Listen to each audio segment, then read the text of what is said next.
শুনুন, আজকে আর কালকে আপনারা আমার সাথে সেলফি তুলতে পারতারা, কারণ আমি একটা খবর পাইছি সিরিয়াসলি যে 2-3 দিনের ভিতরে একটা গ্রুপ ঘুরতেছে আমার মানবার লাগে। যেভাবে আমি পাইছি, আমার সিকিউরিটি আমি বিশ্বাস করি উপরে আল্লাহ নিচে আমার এলাকার মানুষ। অন্য কেউ হইলে হয়তো আজকে মাঠে আইল না, আমি মাঠে আইছি। আমি চাই মরলে, আমি সোনারঘাটটা মরলে সবচেয়ে বেশি খুশি মুঝে, অন্তত আমার মাটিতে, আমার আমার সবকিছু আমার মাটিতে। মানুষের মাথাও কিছু গরম থাকে, দেখবেন যে খুব দ্রুত রাগ উঠে যায়। মরুভূমিতে যারা সৌদি আরবের শেখ বা ওই যে কাতার টাতার, এরা কিন্তু দেখবেন মানুষ অনেক ক্ষেত্রে শোনা যায় যে এরা আমাদের লোক নিয়ে খুব নির্যাতন করে। আমরা আল্লাহ রাসূলের দেশ, এই কারণে এদের ব্যাপারে কিছু বলি না, মনে করি যে এখানে এই রাসূলের দেশ যেহেতু আমরা কিছু মনে করি না, যে যা করে কিছু আমরা সহ্য করে নিই। আমার কাছে মনে হয়েছে যে কি কারণে এদের এত রাগ, মানুষ মারে। ওই গাছ যে নাই, গাছে ছায়াটা দিলে তো কিছু মনের মধ্যে কিছু করোনা বা মানুষের আবেগ ভালোবাসা জন্মাইতো। আমার কাছে মনে হয় যে এদের গাছ না থাকার কারণে কিছু এরা মনের মধ্যে প্রেম কম। তা আমি তো এমপি হওয়ার বহু আগে আমি চাইছি যে সোনারঘাট মাধবপুরের মানুষের মনের মধ্যে প্রেম আসুক। আমি এই প্রেমকে আগায় নেওয়ার জন্য এইবার এমপি হওয়ার পর, আপনাদের মনে আছে আমি এমপি হওয়ার আগে যে নির্বাচনী ইশতেহারে বলছিলাম যে এমন ভাবে আমি এলাকাটারে গড়ে তুলবো যাতে সারা আকাশে আমার পাখি থাকে। আর পাখি থাকা সম্ভব তখনই যখন নিচে পাখির খাবার থাকবে। পাখির খাবারের জন্য এইবার অলরেডি আমরা এই পর্যন্ত প্রায় 33,000 আমের চারা সোনারঘাট মাধবপুরে লাগাই ফেলছি। আগামী 3 তারিখে আবার 28,000 আমের চারা আইতেছে, মানে 33,000 আর 28,000 সব মিলে প্রায় 50,000 যদি হয়, 50,000 হইলে প্রতিটা চারার দাম পড়তেছে মিনিমাম 52 টাকা করে। আমার প্রায় 25-26 লাখ টাকা লাগতেছে। এর মধ্যে 1 টাকাও সরকার থেকে বরাদ্দ নাই।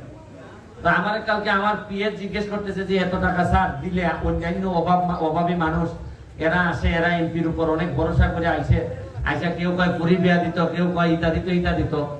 তা আমি আমার পিএস এর জবাব দিছি যে অভাব হয়তো আজকের একদিনের অভাব কালকে হয়তো থাকবে না, কিন্তু এই প্রকৃতিরে বাঁচাইতে না পারলে পরবর্তীতে একেবারে আরো বড় বড় ব্যারিস্টার এই এলাকার এমপি বানাইলো লাভ হবে না, অনেক দেরি হয়ে যাবে।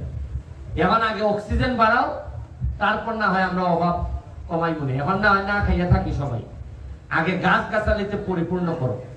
আজকে যে এই মেলাটা আরো 5,000 আমের কিসের চারা আছে আমাদের বন বিভাগ থেকে দিবে।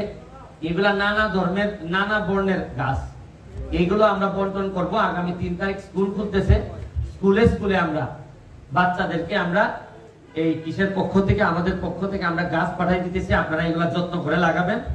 আমি কৃষি অফিসার, আমাদের এসিলেন মহোদয়, আমাদের ভাইস চেয়ারম্যান, নতুন 2 ভাইস চেয়ারম্যান, আমাদের চেয়ারম্যান বৃন্দ এখানে যারা আছেন সবাইকে আমি শুভেচ্ছা জানাচ্ছি যে কাজ করার মানসিকতা নিয়ে সামনের দিকে আগায় যেতে হবে।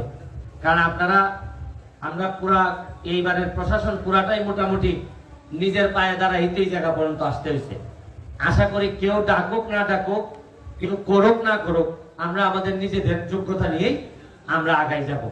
এখানে আরো যারা আছেন আমি সবাইকে আমার ব্যক্তিগত পক্ষ থেকে ধন্যবাদ জানাচ্ছি।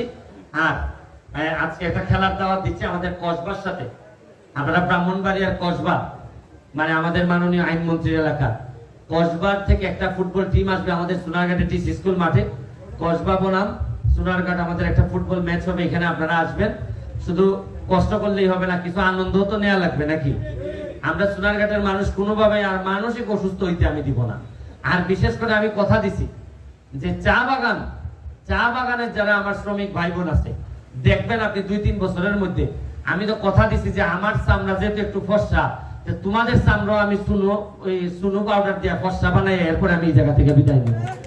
এবং মানে আমাদের বিশ্বাস করেন যে এত সম্পদ চা বাগান, এই চা বাগানের পুরা নিচেই বালু আর বালু।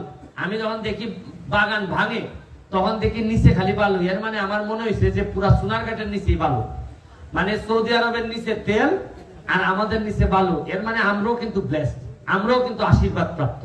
আমাদের মানুষগুলোরে খালি ঠিক করতে হবে, দেখবেন যে আমরা কিভাবে বঙ্গবন্ধু সোনার বাংলা বানাই দিই। আমরা আপনাদের সবার কাছে জননেত্রী শেখ হাসিনার জন্য দোয়া চাচ্ছি। উনার মডেল কিন্তু এইগুলা, এই যা যা মডেল আপনারা দেখতেছেন, উনি কিন্তু কৃষির উপর ব্যাপক জোর দিচ্ছেন। উনি ব্যক্তিগতভাবে আমারে বলছেন যে 1 ইঞ্চি মাটিও তোমরা তোমার এলাকায় খালি রেখো না, কাজ করতে থাকো। উনি আমারে ব্যক্তিগতভাবে বলছেন, মানে বুঝেন যে উনি কতটা গুরুত্ব দিচ্ছেন কৃষিরে। আমি আপনারা এই গুরুত্ব বিবেচনায় আপনাদের জায়গা থেকে কাজ করবেন, এই কথা বলে আজকের মতো বিদায় নিচ্ছি। জয় বাংলা, জয় বঙ্গবন্ধু।